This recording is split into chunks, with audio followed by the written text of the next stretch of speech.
So here's what we're going to do for today's main topic. We're going to go through Dave Ramsey's baby steps because, well, they're the ones that I grew up learning.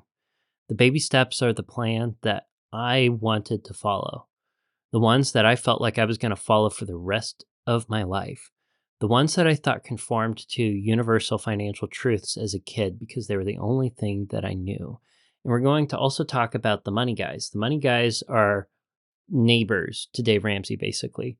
Brian and Bo have done an excellent job putting together a, for lack of a better term, competing plan that's 9 steps. They call them the financial order of operations. And I want to kind of compare and contrast the two. There's some universal truth and spirit that can be similar between the two. And I want to recognize where there are trade-offs between the plans, why there are trade-offs, so that we can ask ourselves. I can ask myself with my plan, with the Hope-Filled Financial FootSteps, and you can ask yourself in your situation, what plan is going to work for me? So to finish out our little roadmap here, we're going to go through the baby steps, we're going to go through the financial order of operations, and then we're going to go through the Hope-Filled Financial FootSteps. And I want you to know that it is an excellent idea to look at multiple plans. Don't just pigeonhole yourself into one plan that someone says, this is it, because there's so much that we can learn from other people's idea of what personal finance ideally can be it Dave Ramsey, the money guys, me, or somebody else. And I think the only frugal way, the only prudent way to come up with the best plan for our own personal financial situations is to look at a variety of resources. Okay, Dave Ramsey's baby step number 1 is save $1,000. He calls this the beginner emergency fund or the starter emergency fund. And I think back when Dave Ramsey started the baby steps, that was still $1,000. Dave Ramsey has received criticism that $1,000 is inadequate as an emergency fund, for a starter emergency fund, because it's not enough. So let's get real here. What are the underlying goals behind Dave Ramsey's baby step 1? What's the intention? And let's talk about if changing it holds on to those same intentions, if those intentions are true. The first one is going to be to give you an easy win, a quick win. It is an intentional, which is frugal, an intentional first step to make a decision to start along a journey, start along a path. I think the $1,000 embodies that, whether you change it or not. The other part, and this is the thing that I think dictates the first baby step needs updated, is it's supposed to stay away the quote-unquote ankle biters that might hamper your get-out-of-debt journey. Dave Ramsey's best known for the next step, which is going to be paying off all of your debt, smallest to largest. We'll get there. But as you're paying off debt, let's say an emergency happens. Let's say you've got kids and a kid breaks an arm. You got to go to the ER. $1,000 isn't going to cover that ER bill. So in the spirit of keeping the ankle biters away, perhaps $1,000 isn't enough for that. I think we need to understand what is enough to keep the ankle biters away in our individual circumstances. And that's not going to be a flat number for everybody. Okay, baby step number 2 is the one that Dave Ramsey's most famous for. He says to pay off all of your consumer debt except the mortgage. List them smallest to largest in balance.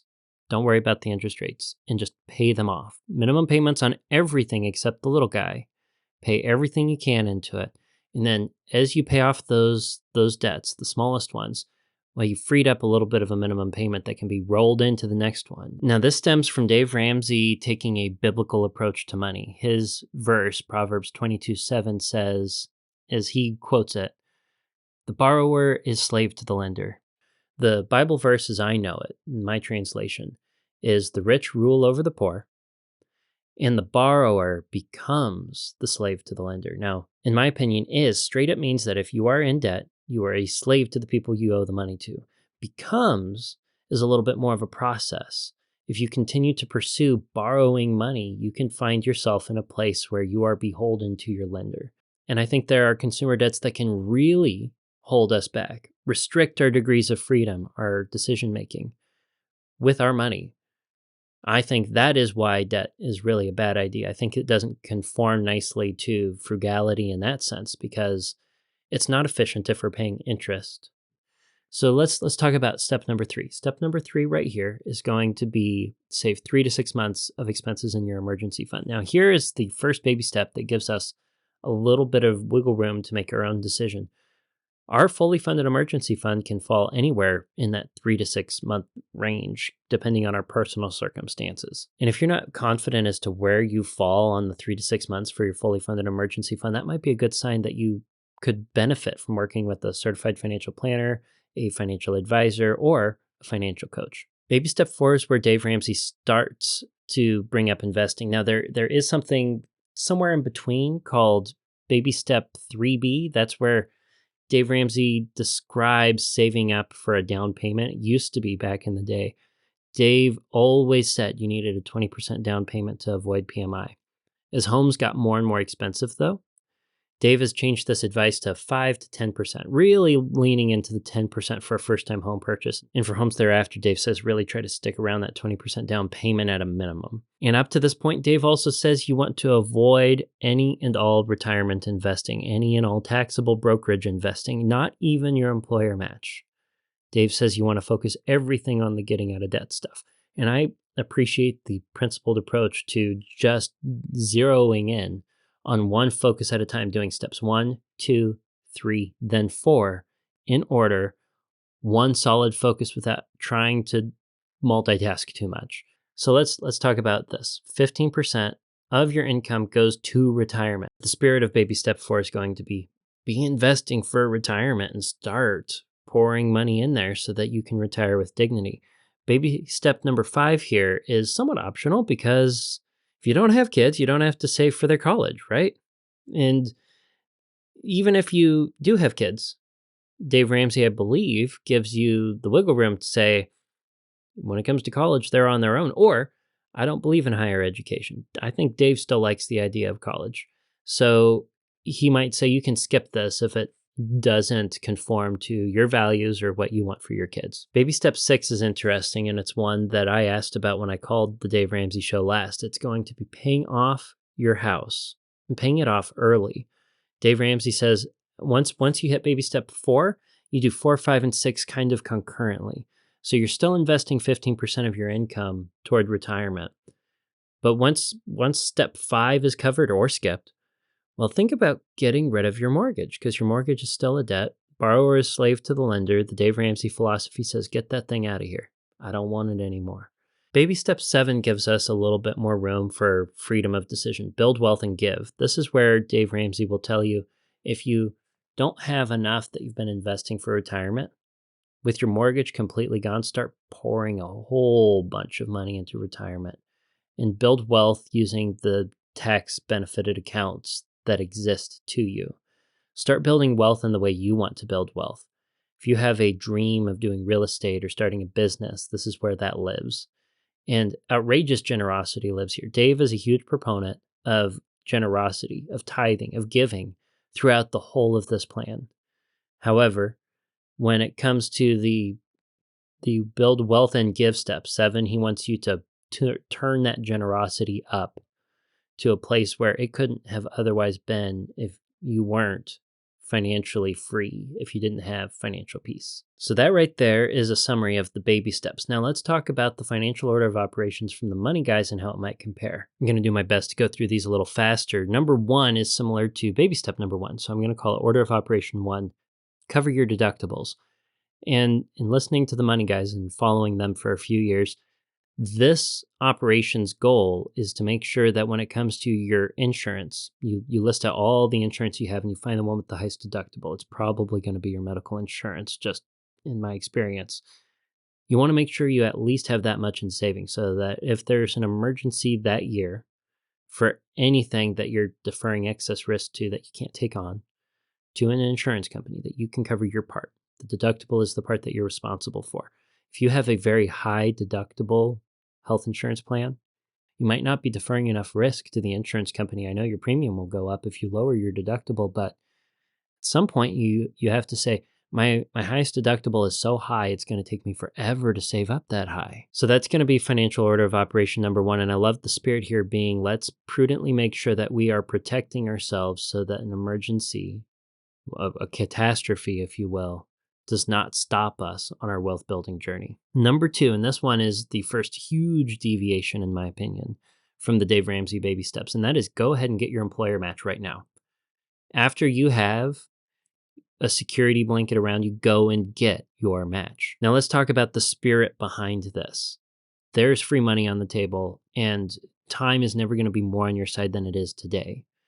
Dave Ramsey says, wait until you have a fully funded emergency fund in order to go tackle the investing. And the spirit behind it is one that you need to be aware of, regardless of which way you decide to go with your personal financial journey. One is your emergency fund is sort of the protection that prevents you from needing to tap into your invested money that's dedicated to retirement for something that's an emergency.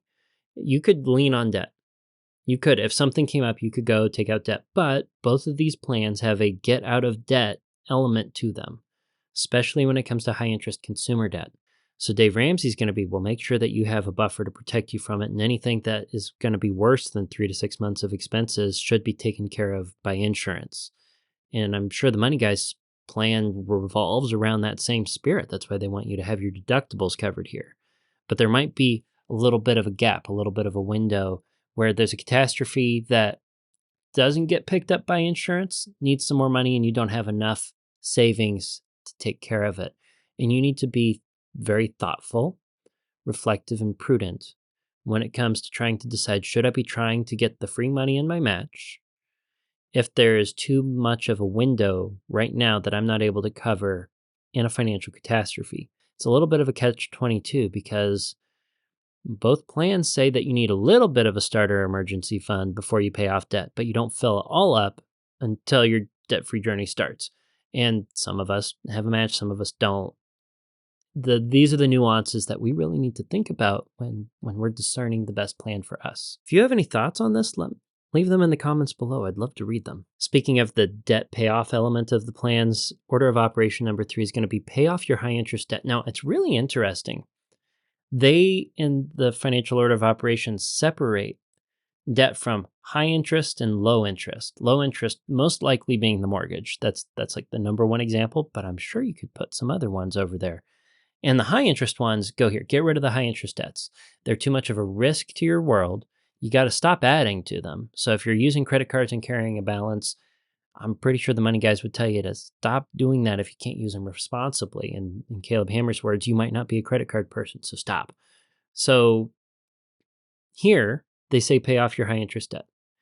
Does that mean use the avalanche or the snowball? I'm not enough of a Money Guy follower to know, but my interpretation of this plan leaves me to believe that they give you the freedom to choose which one's going to best fit you. And indeed, some of us out here, some of you listening, are probably hyper analytical when it comes to the math stuff, and your payoff journey for debt needs to be mathematically efficient for you to be motivated to it. So the avalanche probably works well for you, even though statistically for most people, you're going to be more likely to finish the endeavor using the snowball. Okay, order of operation number 4, they say emergency reserves, and they don't tell you 3 to 6 months specifically here. Listening to the Money Guys recently, they talk about in your accumulation phase, 3 to 6 months is probably pretty standard. It's probably pretty good. But as you get toward retirement, you might want to bump it up closer to a year's worth of expenses. And that comes from their certified financial planning background, where they're looking at bucket strategies and ways to keep you wealthy, some sort of nuance that you might not find over in the baby steps plan. It's quite possible that you're someone who's in such a high risk situation during your accumulation phase that you need more than 6 months in order to feel safe and content and to be genuinely deferring risk that can't be deferred in another way. Next, the Money Guys talk about in order of operation number 5, maximize your HSAs and Roth contributions. So get those rolling. And this is part of what the baby step number 4 would be about.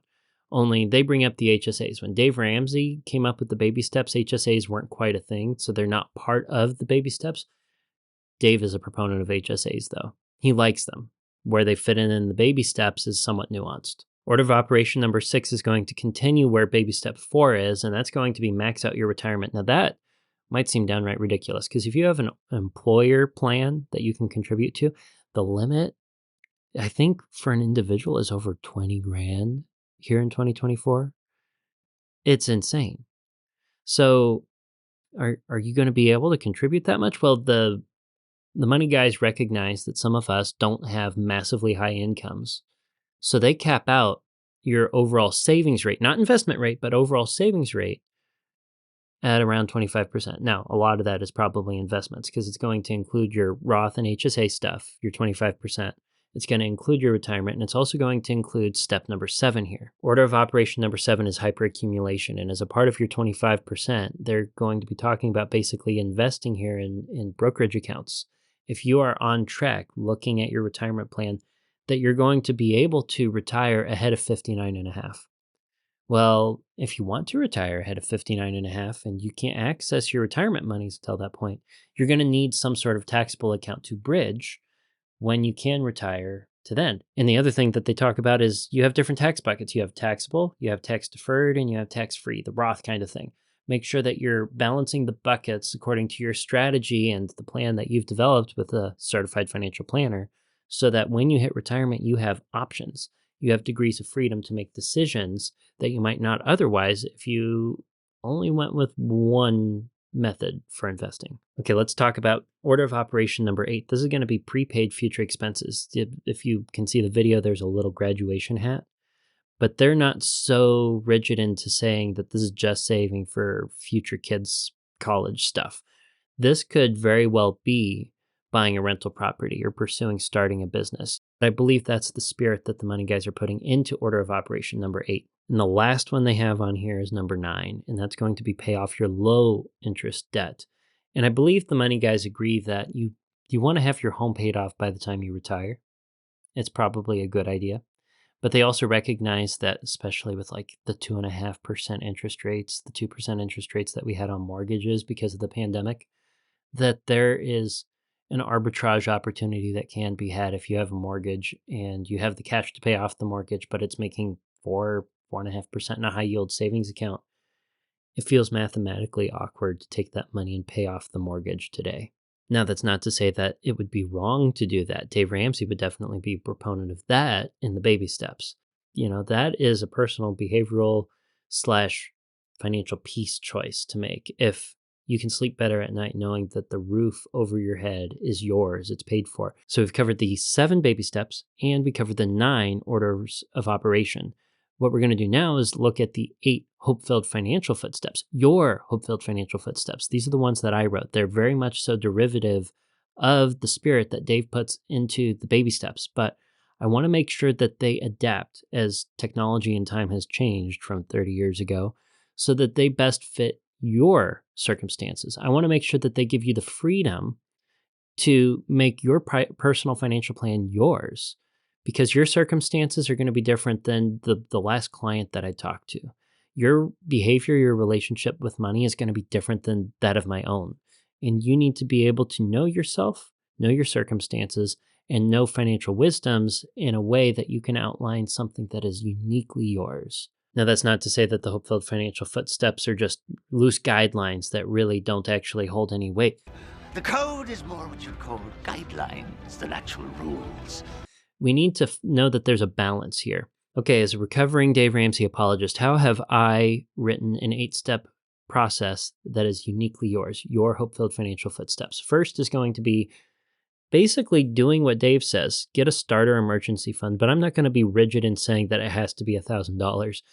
For your circumstances, for the emergencies that you've had to stay off in the last 6 months to a year, if you were to look back, how much money do you need to prevent yourself from going back in debt if that kind of thing were to happen to you again? This might be in and around 1 month's worth of expenses.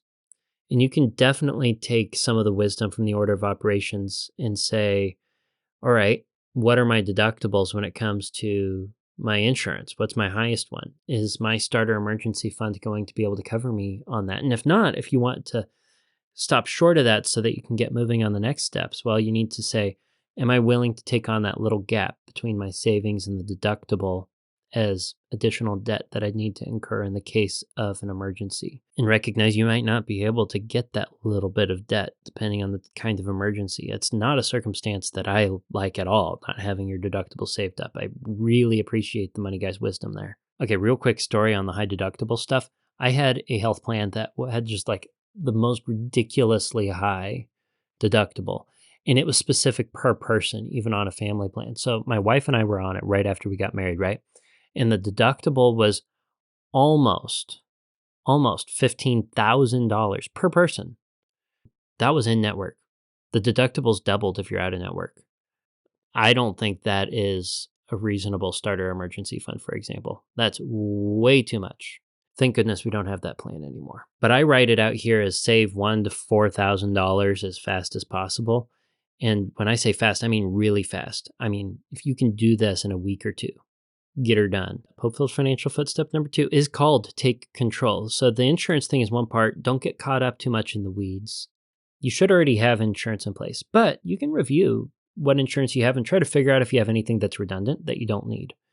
You can try to shop around and see if you can get your premiums a little bit lower. Okay, other things that live here in this take control step.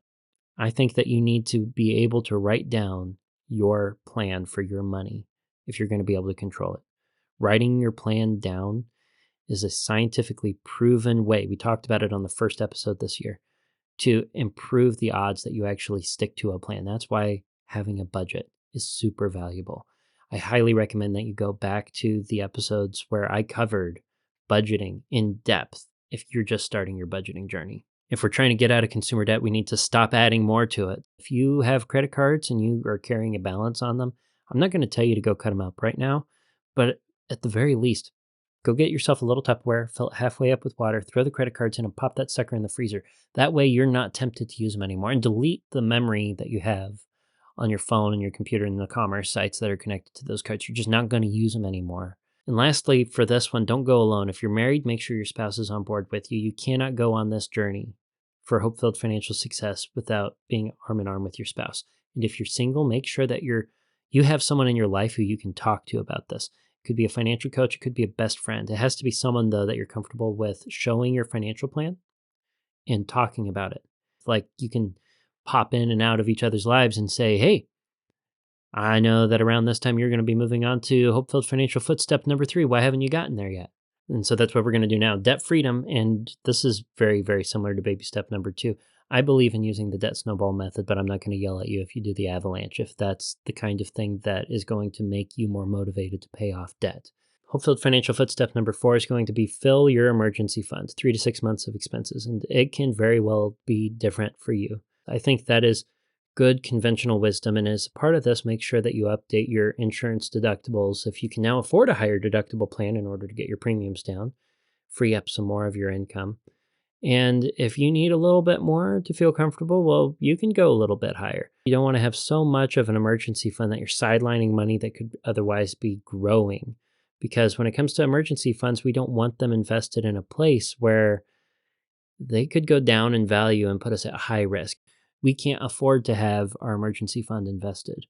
And we can't afford to have so much sitting in the emergency fund that we're sacrificing our hope-filled financial future because too much money isn't growing. As we move on to hope-filled financial footstep number 5, there's a question: should I be getting my employer match, like they say in the financial order of operations, leading up to that point, or should I wait until after I'm debt-free? And I think that's going to heavily depend on your individual circumstances and the timing of everything. I think you should look at what the timeline would be with one set of plans where you don't get the match, and one should be where you are getting the match.